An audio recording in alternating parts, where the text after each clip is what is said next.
Ang intense ng mga kaganapan ngayon sa abot kamay na pangarap sapagkat mangyayari na nga ang pinakakinakatakot ni Zoe, na mabuking na ang matagal na niyang sikreto. Dito nga ay mapapasa kamay na ni Justin ang malaking katibayan na hindi talaga totoong tanyag itong si Zoe at nagkukunwari lamang ito. Samantala ay mukhang siswertihin pa din nga itong si Moira dahil sa mahahanapan siya ni Doc Carlos ng isa sa pinakamagaling na abogado.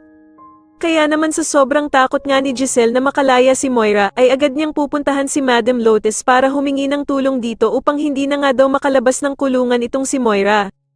Gagawa naman agad ng aksyon ito ni Madam Lotes at dito nga ay ipapatawag niya si Moira sa kanyang kwarto at tatakutin niya nga ito na hindi na daw ito makakalaya habang buhay. Pero pagmamalakihan nga lang siya ni Moira at sasabihin ito na ang abogado niya nga daw ang pinakamagaling sa buong universe kaya naman ay siguradong makakapagpiyansa siya. Sobrang ikakainit naman ito ng ulo ni Madam Lotes at dito nga ay lalabasan niya ng kutsilyo itong si Moira at sasabihin niya na kung paano nga daw kung tuluyan na niya ito.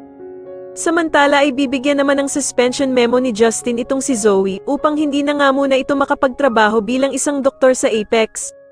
Ikakagulat naman ito ng sobra ni Zoe at sasabihan nga siya ni Justin na makakasira lamang siya ng pangalan ng Apex dahil sa mga nangyayari sa kanilang mag-ina. Sa kabilang banda naman ay kakausapin naman ng abogado si Doc Carlos na kailangan nga daw niyang sabihin ang lahat-lahat ng sikreto nila ni Moira upang malaman nga daw niya kung paano sila nito tutulungan. Sa tingin niyo dapat na nga bang mapatalsik ng Apex itong si Zoe at umamin nga kaya si Doc Carlos sa mga sikreto nila ni Moira, mas lalo na nga talagang nagiging exciting ang mga susunod na kaganapan kaya naman ay mas lalo pa nating abangan ang mas lalong gumigandang abot kamay na pangarap. Maraming salamat po sa inyong panonood at sana po ay masubscribe niyo ako. Maraming salamat po.